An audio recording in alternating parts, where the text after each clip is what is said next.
I'm about to give you a piece of advice that may seem a little hypocritical, but I'd like for you to hear me out. Today I'm going to encourage you to slow down when speaking English. In this video, we're going to talk about why it's important to slow down if you're a non-native English speaker, and I'm also going to give you specific examples of how slowing down can help you refine and improve your accent when speaking English. Now, let's talk about the elephant in the room. I know I speak English quickly, but remember, I'm a native English speaker and I speak very clearly and expressively. It's pretty easy to follow me once you get used to my natural speed. Many people give me feedback that once they start to understand me, it helps them understand other Americans. However, if you're a non-native speaker, speaking more quickly can actually enhance your accent, make it more obvious, and make it more challenging for native English speakers to understand you. I'll give you an example from my experience speaking Spanish. As you may know, I speak Spanish fluently, and I've spent about 5 years living and traveling in South America. Because I speak Spanish fluently, I'm excited to share my ideas. I want to connect in conversation, and I want to just share my ideas as quickly as possible. However, this enhances my accent when speaking Spanish. Last year, I received some feedback from a native Spanish speaker that if I would just slow down and give my mouth time to fully form the words, fully pronounce the sounds, fully produce the vowels, I would actually speak Spanish with less of an accent, and I would also speak more clearly. So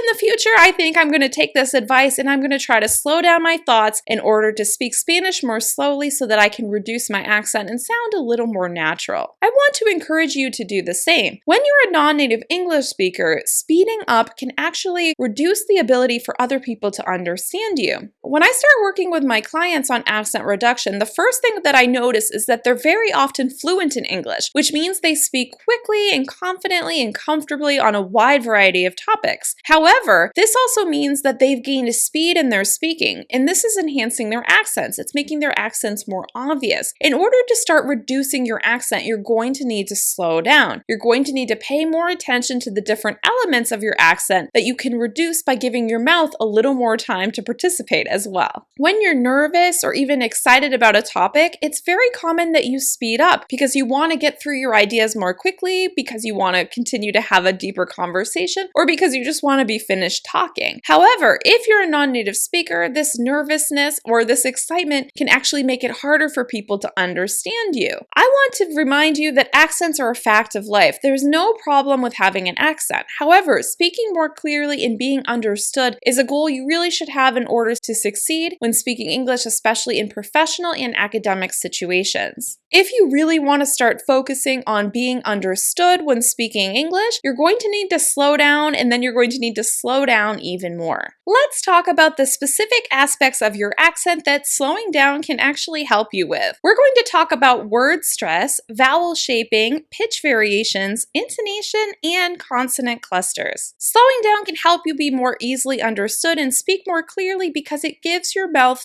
time to fully form these different sounds and these different changes in the position of your mouth. To start, let's talk about word stress. If you're not familiar with word stress, please be sure to join my free email course, Sound More Natural in Just 5 Days, at soundmorenatural.com. If you've watched any of my videos on word stress, you know that word stress is when you make one syllable longer, louder, and higher in pitch. If you're speaking quickly, you're not giving your mouth enough time to fully produce this stressed syllable. Like I said, you need to make the syllable longer. When you slow down, you really make it clear that you're making the syllable longer.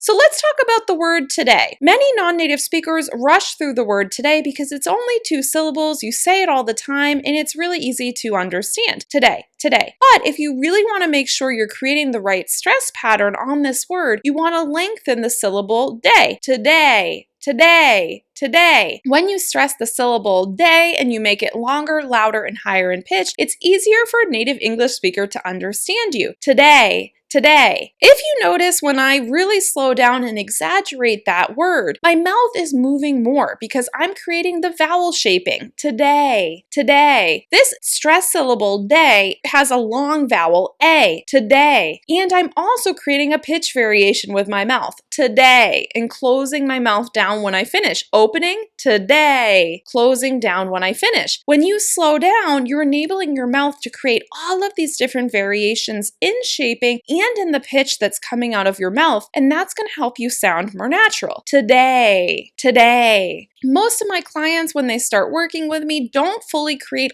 all of these different sounds. The longer, the louder, the higher in pitch, and also the shaping, the up and down shaping on the vowels that enable them to sound natural. Today, today. If you slow down, you're giving your mouth time to fully produce this sound. It can be hard. And you may be asking, well, Kim, when you say today, you say it fairly quickly. But I'm a native English speaker. I naturally create that pitch variation with my mouth. It's something that I don't need to practice because I grew up speaking that way. But you need to practice that today, today. And slowing down is going to enable you to fully produce all of those different sounds on that one syllable. Obviously, this can help you with all of the different words you're going to use when speaking English. Today is just one example. Like I just explained, pitch variation is really important to creating the natural sound of English. Pitch is extremely important when we start talking about intonation. For some examples of intonation on short words, you probably want to check out my videos on how to pronounce how are you and how to use the word really in order to express different emotions and attitudes. I'll include the links below the video. Let's take a look at the word really. Really can express a wide variety of different attitudes.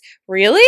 Really? Really? Really? All of those different tones express different emotions and attitudes, and you need to have more time to move your pitch up and down in order to show these different tones. Give yourself time to move your mouth and move your pitch. Slowing down enables you to create more variation in your tone, which is going to help you express yourself more clearly. Remember, intonation is key to speaking English more like a native English speaker. We communicate a lot of meaning through our tone. Slowing down will enable you to create those same sounds. Last but not least, slowing down will also enable you to get through those tricky consonant clusters. Many non-native speakers struggle with producing words like tree because you have to move between these different sounds, or green, or three. That's a lot of different sounds that we're moving between. A lot of times we speed up because we don't want people to hear that we can't quite get them fully. But if you slow down, you're going to give your mouth time to move between those different shapes. Let's say with the word green, my mouth is moving more than it would if I were just saying something like do. Green.